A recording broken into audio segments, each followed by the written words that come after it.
All right, and then Tim is going to answer a question that many of us probably have, which is how well should we trust the astroseismic scaling relations?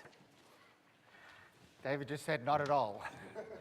The good news is I think we can. Thank you for having me here. It's a great pleasure. For those of you who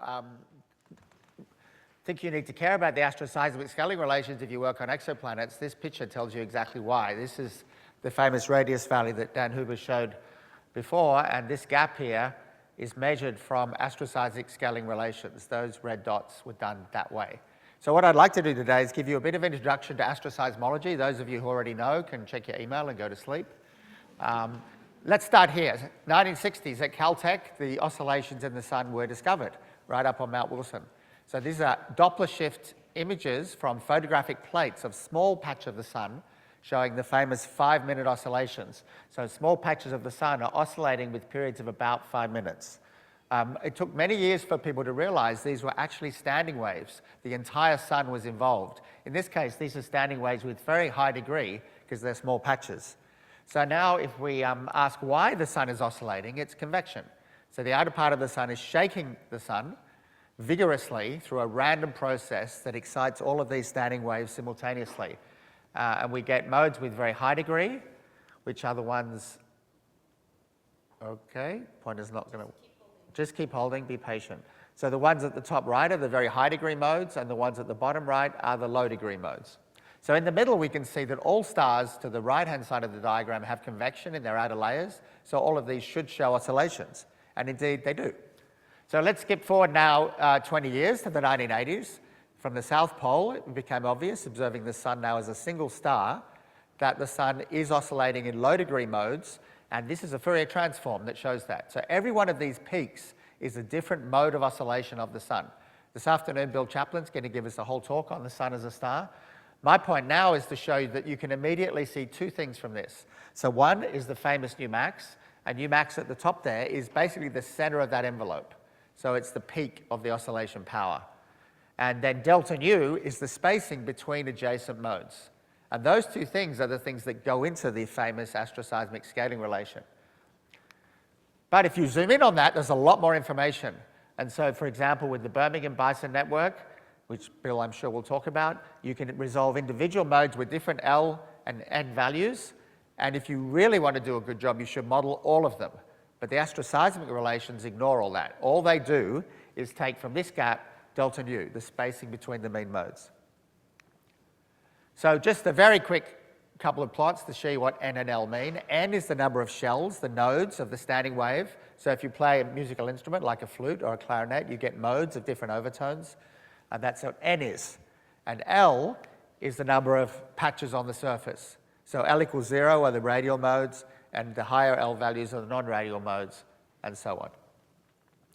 Okay, so back to the sun. Now we're skipping forward another 20 years to the 2000s, and we have a spacecraft called SOHO that observed the sun with two different instruments. Can you see which is which? So I've taken off the units on the y-axis. But if I put them on, the top one is radial velocity in meters per second, and the bottom one is photometry in parts per million. And you can see that the oscillations look very similar in both. And by the way, notice the randomness. The peaks go up and down. That's the randomness of the excitation that I talked about earlier. But you can also see that the granulation background from the surface granulation is much higher in photometry. And that's why if we had a choice, we would rather do radial velocity. But of course, radial velocity requires large ground-based telescopes and very expensive spectrographs. Whereas photometry from space, you just have to wait for NASA to launch a mission, and then you piggyback on it, which they have kindly done. Now let's jump forward another 20 years to last year. And here is the latest. So this is the same sort of plot. This is now a K-dwarf. This is a different one from the one Dan Huber showed. This is Sigma Draconis. And in the top is the Keck radial velocity power spectrum, and the bottom is the TESS. Now, you can see the granulation, but the big difference here is the observing time. So with 7 hours with Keck, you can see oscillations already. Whereas with TESS, which admittedly is only a 10-centimeter telescope, so give it a break, but you get a whole year of observations. So we're clearly doing very well. So what I want to do now is show you the revolution. So this is how things started before Kepler and TESS. These are all radial velocity in the HR diagram, and these are all measurements of different stars done painstakingly from the ground. And Kepler came along and changed all our lives, and we went to this. So all of these stars here now, main sequence of red giants, have nu max and delta nu measured. Nu max, remember, is the center of the envelope. Delta nu is the spacing. So now we have TESS. So now Kepler, of course, could only do one field. K2 did the ecliptic, and TESS is doing the whole sky. So this is now all of the 2-minute data analyzed by a student in China. These guys looked at every single one of these stars. So there are several students on this paper, and they looked at all of these stars by eye. And they've seen oscillations in thousands and thousands of them. But a lot of people have been doing this work. This is just a subset of the papers that have been done on the TESS solar-like oscillations. So that's the basic introduction. Now let's talk about the scaling relations. So there are two. The first one is nu max. So nu max is the center of the oscillation power, and that depends on the excitation and damping of the modes, why they're excited over a certain range. And that depends on the surface properties, because the surface is where the modes are driven. And the surface properties are effective temperature and gravity. So this relation at the top right is the first of those relations, and I'm going to spend most of my time talking about that one. The second relation is delta nu. That's the spacing between the modes. That's on solid theoretical ground. As Dan mentioned earlier, it basically is probing the speed of sound, how long it takes sound to travel through the star. And that, it turns out, depends on the square root of the mean density. So to a good approximation, delta nu gives you the density of the star. So let's now talk about the first of those relations. Oh, I'm sorry, I forgot to say. So once you have those two relations, you solve them simultaneously, and that's how you get mass and radius. So it's the bottom two relations that those of you who use this are probably most used to. But those relations rely on the upper two.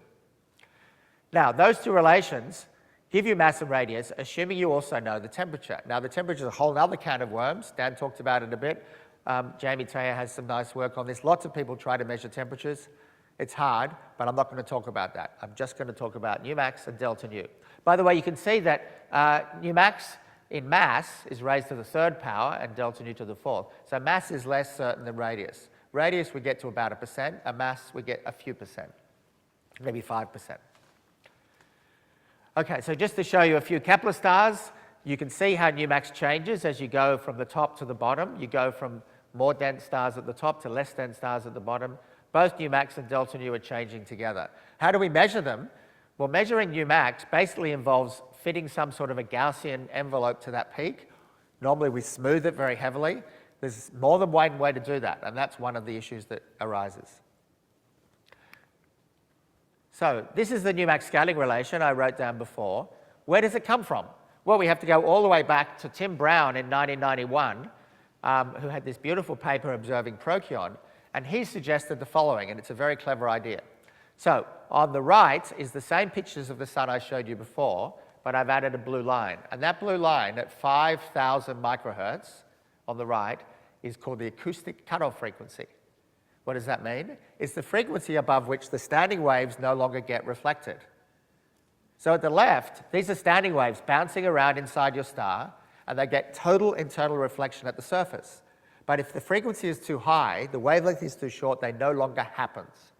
And so that frequency is called the acoustic cutoff frequency, and that can be shown pretty straightforwardly to scale as gravity over square root temperature at the surface.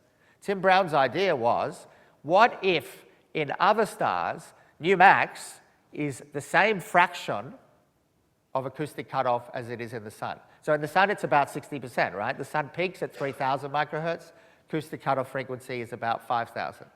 So that's the idea. So you go from high nu max stars to low nu max stars. Nu max changes, and the acoustic cutoff changes. The idea is they change in exactly the same ratio. Why should that be? We have no idea, but it works. And so the nu max scaling relation initially was introduced to predict nu max, but now we invert it and we use it to infer stellar properties. There's lots of papers discussing this. You can read if you're interested. The bottom line is we don't really understand why it works so well. It works better than we have any right to expect. Okay, so now a few caveats. One of them, as I already mentioned, is the way you actually measure matters. And so this is a graph of the best Kepler red giants, the so-called Apocas sample. And the y-axis is the fractional variation in new max they've measured for the same stars. And so the different pipelines by different groups. So the one at the bottom, the purple one, clearly is discrepant. But even ignoring that, the other ones differ by about 1%. So depending on how you fit the granulation background and how you do your analysis, you get different results on the same star. So new max is not a well-defined quantity. But 1%'s not so bad. The other thing is, it's now emerging that new max probably depends on metallicity a bit. And so this is a slide I stole from a talk that Mayor Lundqvist gave last year at the TESS conference, also working with Jens Larsen in Denmark. I've added a point that Dan Huber recently mentioned. Yagwang's red giants are on there. There's a slope. So if you work with solar metallicity stars, it's not a huge issue, but if you want to push to very low metallicity stars, you do need to worry about it. Okay, so that was all I wanted to say about the nu-max relation. It works better than we have any right to expect, but you have to be careful. Delta nu is much more simple. So delta nu basically is because all oscillation frequencies depend on square root density. However, it is an approximation, but we know how to fix it. So it relies on solid theory. You can compute oscillation frequencies for stars using models, using MESA and Jaya. And when you do that, you find that the equation at the top right isn't exact. There's a fudge factor. We call it F. So F delta nu is the amount by which the equation doesn't work. But it's something we can calculate from models. And so these graphs show those calculations from a few papers that were done a few years ago. So it's close to 1, but it varies by a few percent. But I want to show you the most recent result, which was done by Yagwang Li during his PhD work. And so the graphs of the left are the same sort of graph. What they're showing you here is that this discrepancy in the delta nu scaling relation is plus or minus a few percent. But the good news is that he has a formula. So it looks complicated, but all you have to do is shove in your effective temperature and even your metallicity, and you get this correction factor out. And this includes something called the surface term, which is very important. So if you're interested in using this, you can use the formula. If not, you just let other people use it. But my final point is, all of this is throwing away a lot of information. There's a lot more information in the individual mode frequencies that we're ignoring. And so my summary is as follows. The nu-max scaling relation is surprisingly good, but it does have a metallicity dependence. The delta nu relation is fine, good theoretical corrections, especially if you use the most recent ones. But the best practice is, if you can, to fit the individual frequencies and perhaps include nu-max as an extra constraint. Thank you.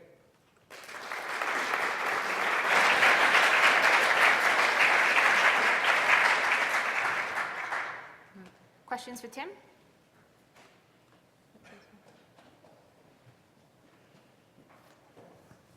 Wonderful talk. That was awesome. If you had to speculate, what do you think is causing this nu-max thing? Well, I'm not a theoretician, but it's to do with...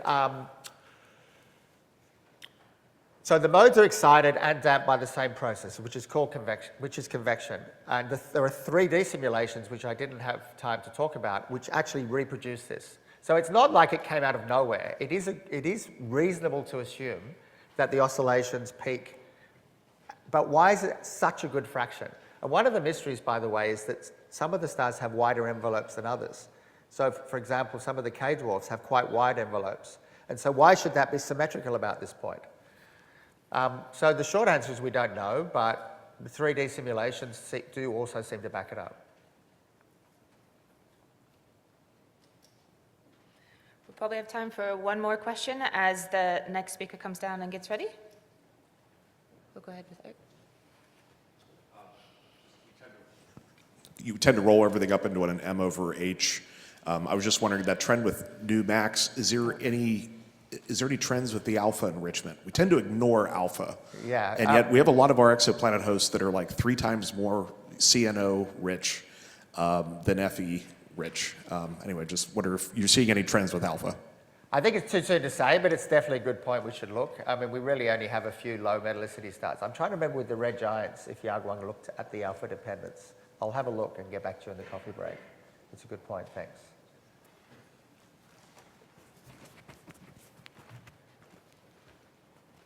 All right, let's go ahead and thank Tim.